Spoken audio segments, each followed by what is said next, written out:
Turtleford, Saskatchewan, 2003. In a picturesque rural town, a senior citizen lives a life of comfort and security. Frederick Banks loves his cars and flashing money around the community. He's safe in Turtleford. He's amongst friends and neighbors. I don't think he had a mean bone in his body. He didn't write no checks. He had cash. But a stranger has come to town. A stranger who will change the life of Frederick Banks and the community of Turtleford, Saskatchewan forever. There's something not quite right here. He gave you an uneasy feeling. He definitely did.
Turtleford is a town in the rural municipality of Mervyn No. 499 in the Canadian province of Saskatchewan. Located on Highway 26 near the intersection of Highway 3 and Highway 303, it was once considered a hub. The first settlers arrive in 1907, and the next year, a small cluster of buildings spring up. The location becomes known as Turtleford for its proximity to the Turtle River. In 1913, Turtleford gets a post office. And when the railways extend from North Battleford to Turtleford, the town only continues to grow and prosper. Today, Turtleford is a thriving farm and oil community, surrounded by pristine freshwater lakes and golf courses. Turtleford offers a bustling rural downtown with a wide variety of services for a population of just over 500. The town's quaint charm is summed up in Ernie, the mascot, built to commemorate Turtleford's acquisition of town status in 1983. Constructed with welded metal, mesh, and cement, Ernie sits on Highway 26, waiting to welcome visitors. It was in 2003 that Turtleford welcomed a stranger into town.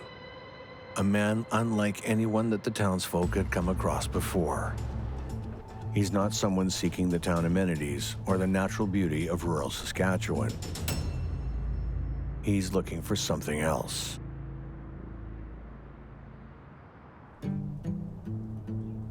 He's like a specter, mostly hovering on the fringes. If he's noticed by anyone, it's as a figure in their peripheral view, walking. He gave you an uneasy feeling. He definitely did. People wonder who he is, but never for more than a moment. Then they go back to their lives. Nothing much changes in Turtleford, at first.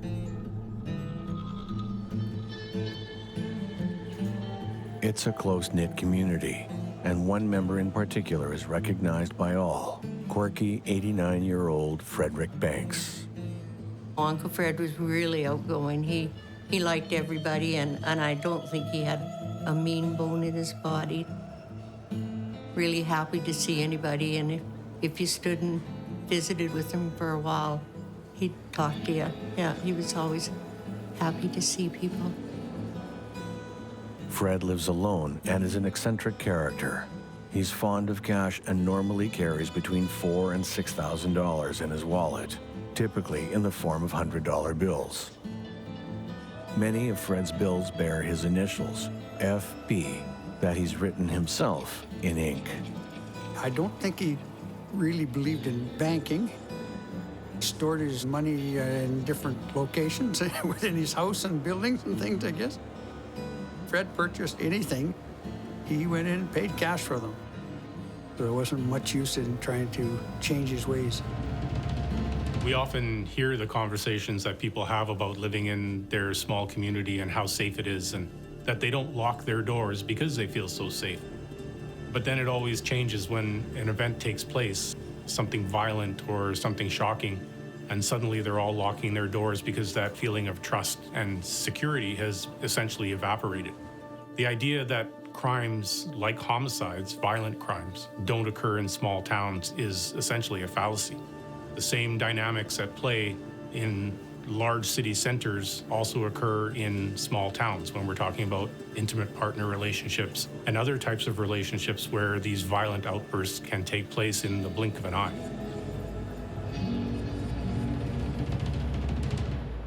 Just a few weeks earlier, Frederick tells his brother he has over $10,000 in his wallet, which he's stuffed under the seat in his Thunderbird, his other love, beyond large amounts of cash. His two prized possession cars were his 1966 two-door hardtop Ford Thunderbird and a 2000 Ford Thunderbird. He loved his cars. He loved to show off his car when I stopped to pick garbage up. Every Friday I'd stop there. And it was a beautiful car, and he was just excited to share it with everyone. Anytime you went driving with Fred, he had a pretty heavy foot on the gas pedal, and he liked to show you what his cars would do. One time he showed me the secret compartment in his wallet that had extremely large bills in it that I'd never seen before. He didn't write no checks. He had cash. That was the days you could get $1,000 bills, and that's how he paid for his cars.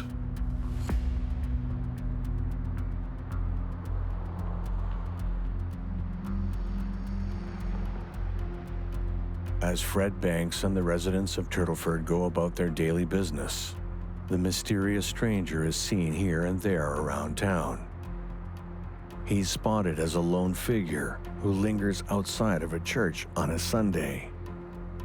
Noticed inside a store, he drifts through with minimal interaction. I seen him several times around town, and I went to the police. I was a JP at the time.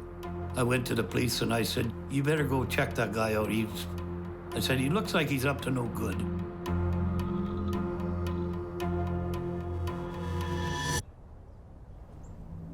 On August 27, 2003, Fred is without a care in the world, oblivious to the stranger. But the stranger is not oblivious to him. I could see where him and Fred would cross paths, like if Fred, was out in his yard, or if Fred was at the post office, or if Fred went for groceries, or any of those things, he would have crossed paths with him, very possibly.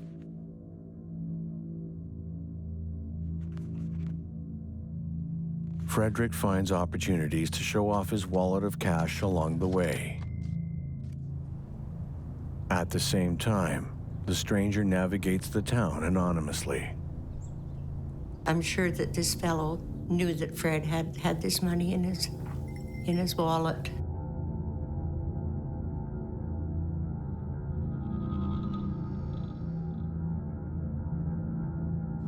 It's not uncommon for residents of small communities to feel comfortable engaging in behavior they would never dream of in a large center. A sense of familiarity allows them to feel free. Perhaps for Fred Banks, this was just his way of portraying his best self.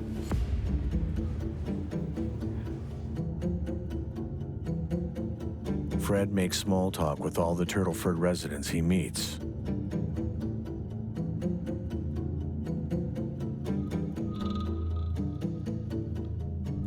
After several days of seemingly aimless exploration of Turtleford, this morning, the stranger has something that he plans to do.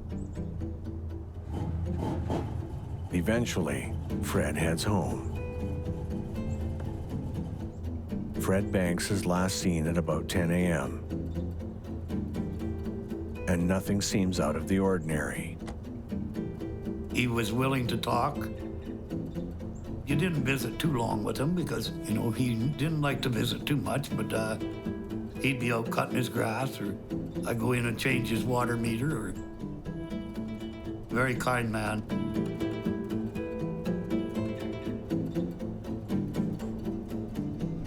The residents of Turtleford believe they are safe, and no one is more innocent than Frederick Banks.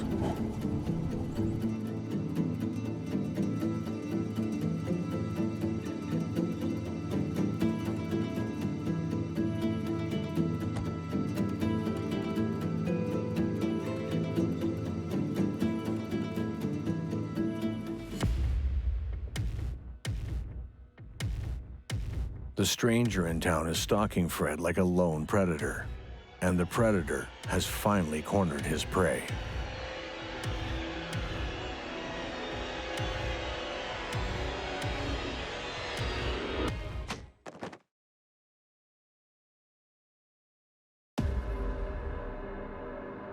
Turtleford is a friendly farm and oil community, and despite its small size, residents are used to visitors from all around who are attracted to the waters, the golfing, and the natural beauty of Saskatchewan. It's 2003, and the local town of Turtleford has welcomed a stranger. He goes largely unnoticed, but some who see him say he carries an air of mystery about him. Local man, 89-year-old Fred Banks, doesn't seem to notice the man. Little does Fred know, but with the stranger comes danger and the unthinkable.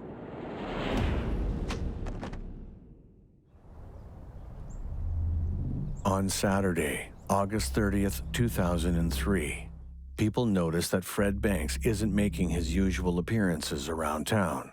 When Fred can't be contacted, family alert the authorities.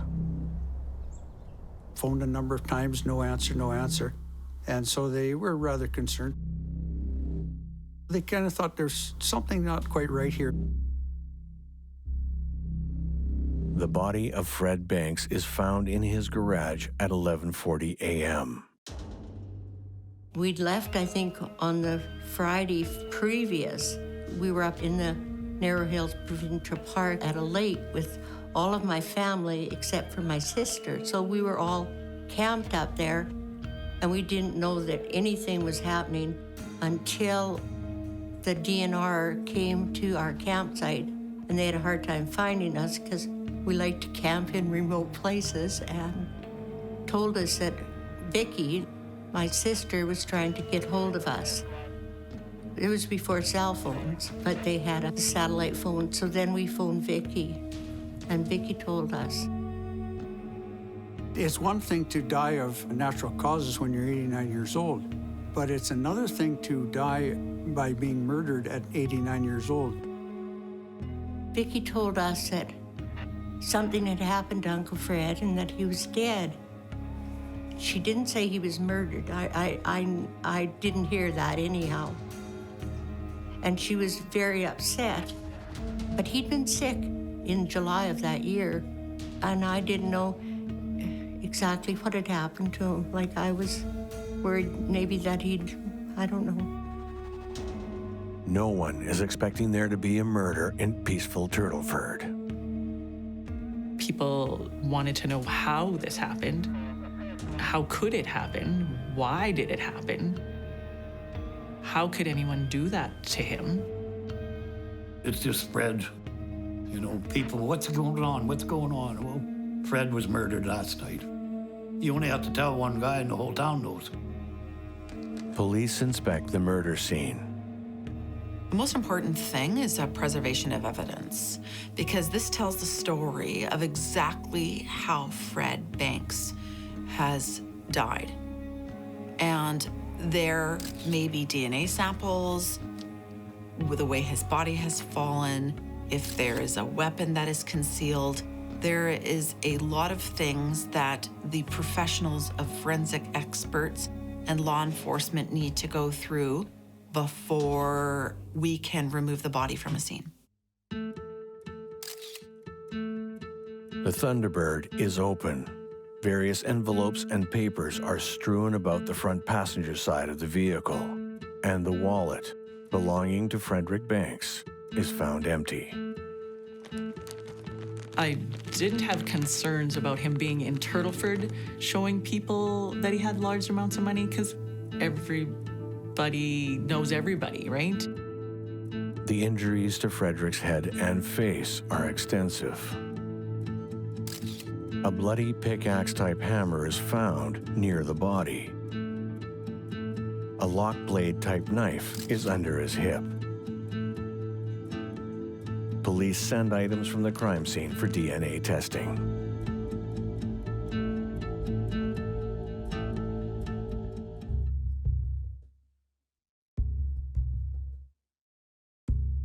Authorities prepare to make a thorough area canvass to search for possible leads. I think any time there's a serious crime like a homicide, whether it's in a small town or a large city center, an area canvass is a vital tool that investigators will use to try to obtain some preliminary information as to what happened. So when you're getting into a small town situation, investigators will often rely on that canvass because so many people know what their neighbors are doing. Those in closest proximity to where the event took place are likely to have more information about what happened. Everybody was just in shock. You know, the RCMP were doing what they had to do, which means we didn't know things.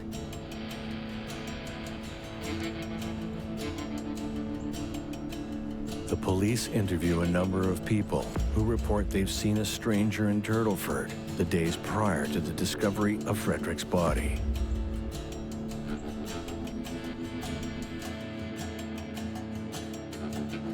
Fred's neighbor reports an incident that only now seems to bear significance. He speaks to a man who called himself Howard, who expresses an interest in the old man's car. Residents now consider the presence of the stranger. A woman that attends a church service across the street from Fred's house has something suspicious to report.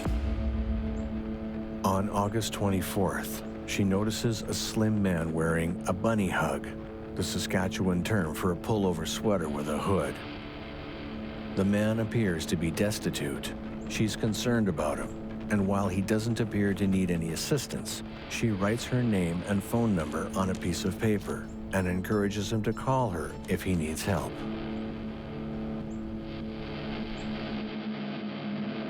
The officer takes down the description of the man in question.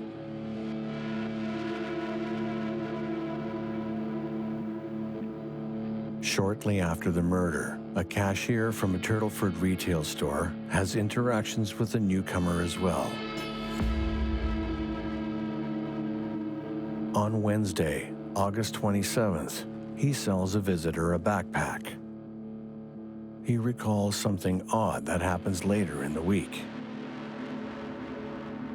The clerk recalls seeing a man who looks like the same person he sold the backpack to discard an old backpack in a garbage bin. The description given is identical to the others. The anecdotes are painting a picture.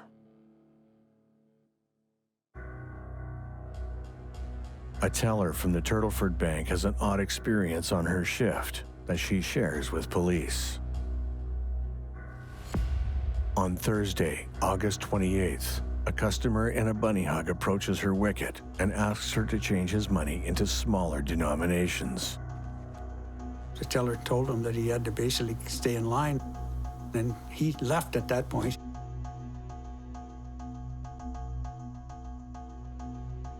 Police follow the trail. A Turtleford gas station employee reports that on Thursday, August 28th, she sells a one-way bus ticket to North Battleford for departure the following morning. It's verified that the bus that the visitor boards arrives in North Battleford at 11 a.m. on August 29th.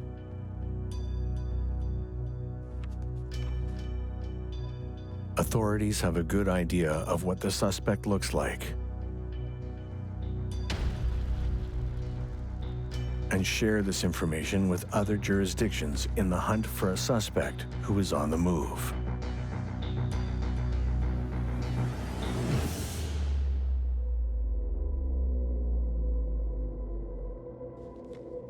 The man who calls himself Howard seems to be getting around. At approximately 11:15 a.m. on August 29th, a bank clerk in North Battleford is approached by a client who gives her a wad of $100 bills, asks her to count out $4,000 and deposit that amount. All the bills bear ink markings. The transaction is captured on a video surveillance tape.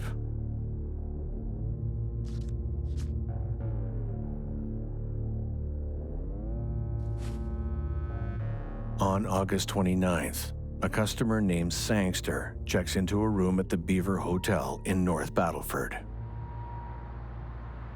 A North Battleford resident reports that on a late August afternoon, about 2 p.m., she goes to a North Battleford hotel bar for a drink. She enters the back alley behind the hotel to smoke a cigarette, and there she sees a stranger discard a backpack in a dumpster. She calls out to him not to do that, so he retrieves the backpack and disposes of something from it. Then the man approaches her, hands her the empty backpack, and leaves.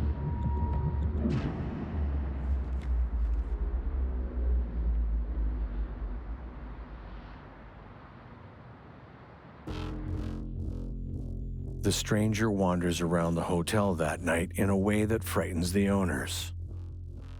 They alert the Royal Canadian Mounted Police.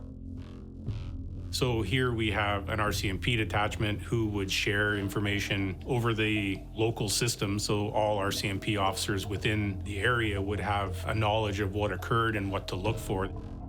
And any information with respect to direction of travel would be fanned out accordingly. Having established themselves as the lead investigating agency or detachment, any information received would come back to the investigators, and they would be responsible for sort of coordinating who gets notified next or where to deploy their resources as they feel are necessary. On September 2nd, 2003, authorities catch up to the stranger, whose name they discover is Howard Sangster. They didn't have any problem arresting him, and then they come to me and I signed a remand warrant for him. While the hunt for the suspect is on, forensic testing is conducted on the weapons found at the crime scene. A sample from a particular swab taken from the handle of the pickaxe returns results of mixed origin. It's consistent with having originated from two individuals. The tests conclude that Fred Banks and Howard Sangster are both possible contributors. Back in Turtleford, Fred's death is having a real impact on the residents. It shook me because Fred's house is just down the block from here. And I understand that he was gone, but I still struggled after a council meeting to go outside to my vehicle, which is parked behind the office, because it's a little bit dark. I knew there was no danger there for me, but it was hard for a long time to do that.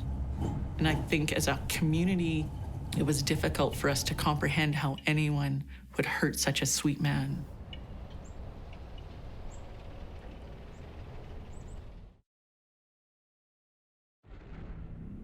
"80-year-old Frederick Banks has been tragically murdered in Turtleford, Saskatchewan.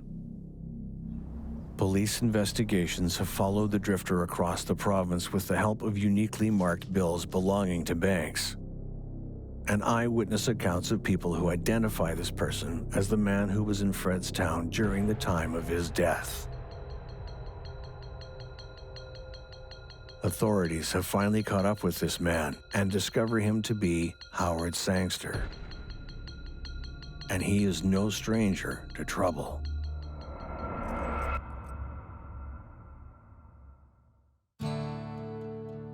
Now in custody, authorities learn that Howard Sangster had a notable past. Howard Sangster is arrested and charged with bank robbery in New Glasgow, Nova Scotia in 1995. But Sangster is found not guilty by reason of insanity. Afterwards, he moves into a rooming house.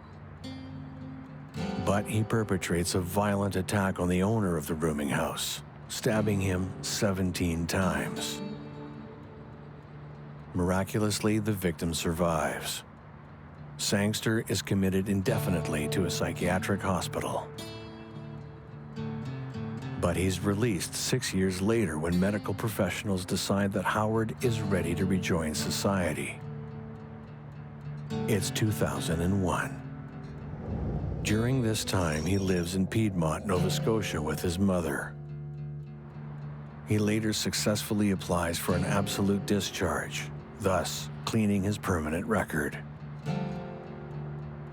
This action prevents authorities from keeping track of him. The conditional discharge is when someone who's found not guilty by reason of mental disorder is discharged from hospital and allowed to live in the community, but they're subject to conditions set by the review board. So complying with treatment, taking medication as directed, abstaining from drugs and alcohol, and that person is under medical supervision. So an absolute discharge is granted when the review board believes that someone's no longer a threat or a substantial threat to society. So if someone demonstrates stability over a long period of time, that's when they would be granted an absolute discharge. Every year, the Criminal Code Review Board reviews that decision. It's 2003, just 1 week after Frederick Banks was discovered dead in his garage. The police feel confident they've apprehended the right man, but there's always a chance that Sangster could be released if they're unable to prove it was him. Prosecutors need to build an airtight case, so this time, justice will be served.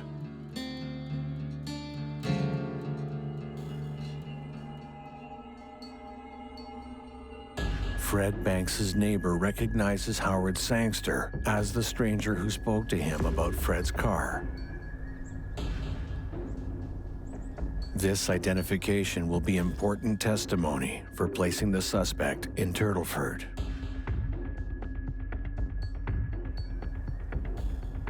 Multiple witnesses help police to build the picture of Howard Sangster's movements before and after the murder. How he exchanges money with Fred's initials on it, purchases at various stores, and multiple bus ticket transactions.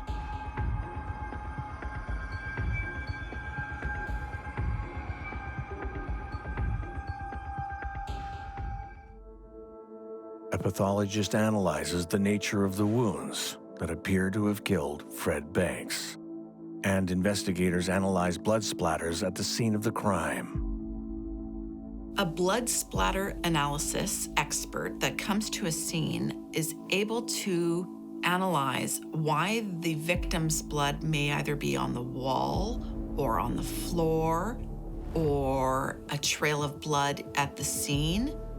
They're able to relay the events in a chronological manner so we understand the violence that the individual has gone through. In addition to blows to the head, expert examination identified 3 wounds to Frederick's neck. The expert in blood stain and pattern analysis will look at a scene and be able to tell specific details: the force of the object, the angle, the weapon, and even secondary situations where the individual might have received a blunt force trauma from that weapon in one area of the room, but then the body was moved and he died in a different area of the room. These are the specific details that we need to know in order to solve a crime.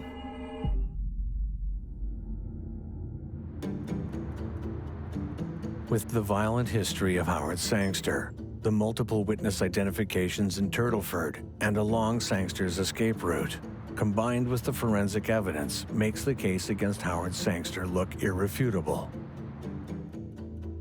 But Howard Sangster has been held not criminally responsible for his crimes in the past. Sangster is given a psychological assessment. In Canada, there are two different types of psychological assessments for adult offenders. There's a not criminally responsible assessment and there's a fitness assessment. So not criminally responsible assessment deals with whether or not at the time of the offense, the person had the capacity to be morally culpable for their actions. A fitness assessment, on the other hand, deals with whether that individual understands the trial process. So a finding of not criminally responsible means just that, not criminally responsible. So that's not a conviction or not a finding of guilt in the eyes of the law, because that person, what the court is saying is that they didn't have the mental capacity at the time of the offense to be morally culpable for it. So it's essentially a finding of not guilty. Will he be fit to stand trial for the murder of Frederick Banks? Or will he go free?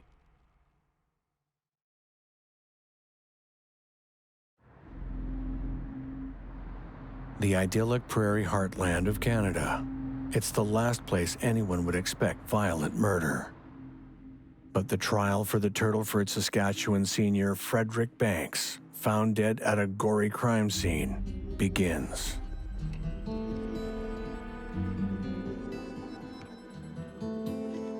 Howard Sangster looks like the guilty party.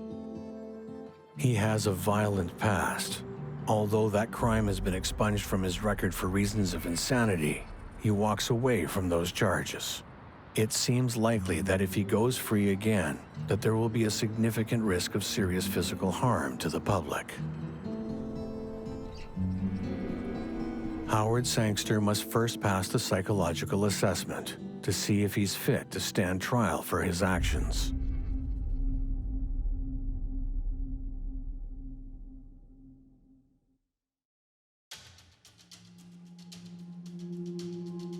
So in this case, there's a fitness assessment ordered for Howard Sangster. So what a fitness assessment is set to determine is whether or not the accused is capable of standing trial, as in, do they understand the process? So it looks at whether they understand the charges against them and the roles of the participants in the trial. So they understand what their lawyer does, what a judge is supposed to do, what a Crown prosecutor does, and basically why they're there and what's happening. If an accused is deemed unfit to stand trial, it doesn't mean necessarily that they're walking away from the charges, especially if it's serious charges. What happens then, they're often detained in a psychiatric institution until they're deemed fit to stand trial, so until they're properly diagnosed and medicated.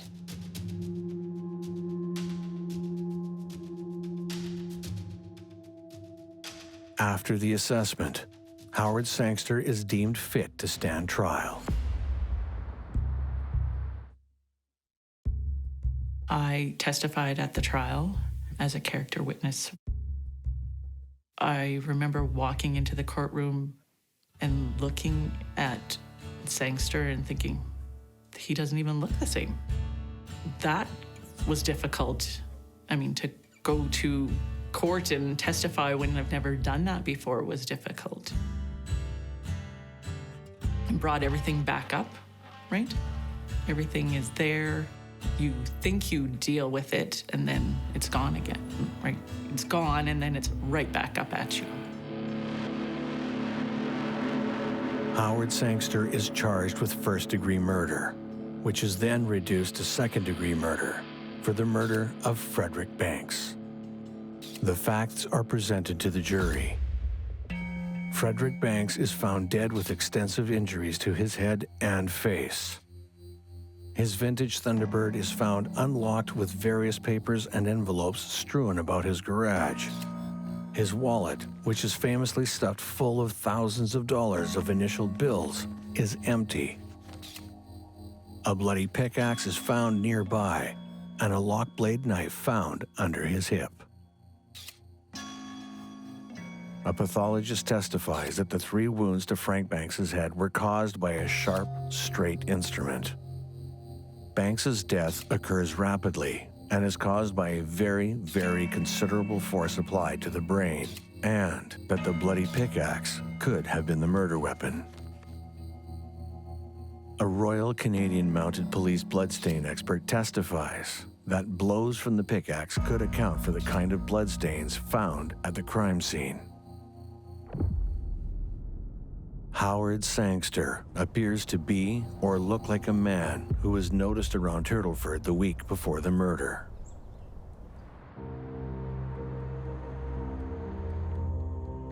Multiple witnesses take the stand and the testimonies begin to add up. Howard Sangster is familiar to a number of witnesses, and the descriptions are similar. A man in his 40s with a slim build, who looks like he lives a hard lifestyle, is unkempt, unshaven, and wears a dark-colored, tattered bunny hug.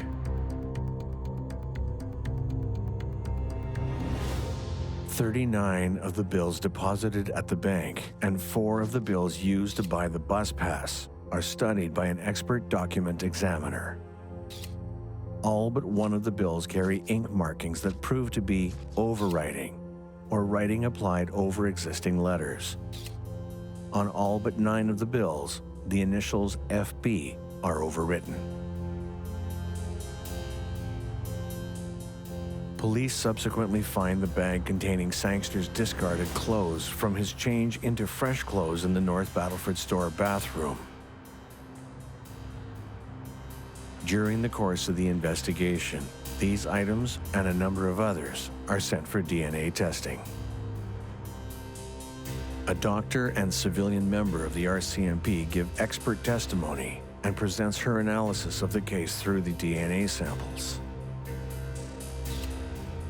DNA is definitive, so it can turn your neighbor into a suspect because it is the biological information that our body holds that is unique. And the sample obtained from a scene of a crime, when you get a match, it is the key that opens up that lock. The genes retrieved from the North Battleford landfill match that of Sangster. The chances of that DNA coming from another individual from the Canadian Caucasian population is 1 in 14 trillion. A swab taken from the handle of the pickaxe is of mixed origin, a 2-person mixture. The DNA expert concludes that Fred Banks and Howard Sangster are both possible contributors. She goes on to explain that if the jury imagines the DNA came from other individuals with the identical profile to Banks and Sangster, it is a 1 in 1.6 trillion chance for Banks and the 1 in 1.4 trillion chance for Sangster. In the prosecution's closing address, Frederick Banks's death, the time of his death, and the key issue, the identity of the killer, are the main elements. The murder is seen by the Crown as a case of robbery gone wrong, and the case against Howard Sangster based on opportunity and motive, Sangster's appearance of being destitute, and Frederick Banks's flamboyance with his cash. Sangster's movements after the crime connect the dots. Howard Sangster is found guilty by the jury of second-degree murder and sentenced to life without a chance of parole for 10 years.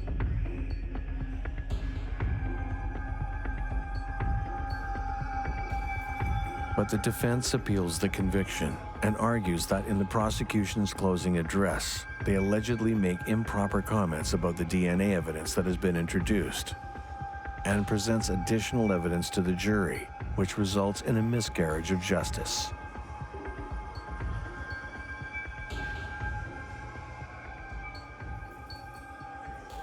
The appellant Howard Sangster asks for a new trial.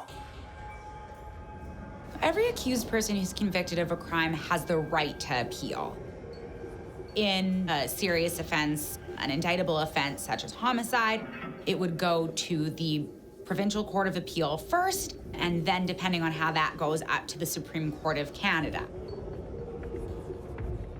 Now, while every accused person who's convicted has the right to appeal, whether or not an appeal is granted is subject to very strict guidelines, both in the criminal code and in the common law. So the accused has to point to either an error of law made by the trial judge, or they can appeal on an error in fact, but it's much, much more difficult because deference is owed to the decision of a trial judge. And it's also very difficult to appeal a decision by a jury. Usually appeals of jury decisions can only be successful if there was some sort of error in the instruction from the judge to the jury. Is it possible that Howard Sangster may walk free?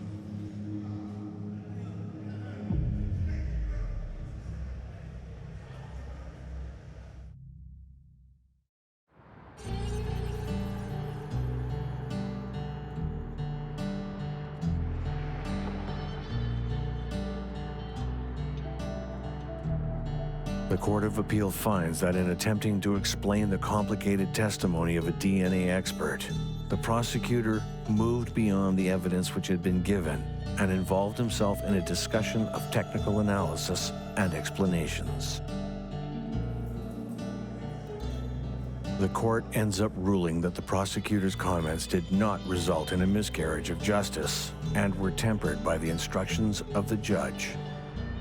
Although the prosecutor went further than he should have, the whole situation is considered, and it is decided that the jury was not improperly influenced by the comments. The appeal is dismissed. Sangster's past victim, who miraculously survives his violent attack, and the unfortunate Frederick Banks is not so lucky, finally receive a kind of justice, with the public now free from the threat of violence.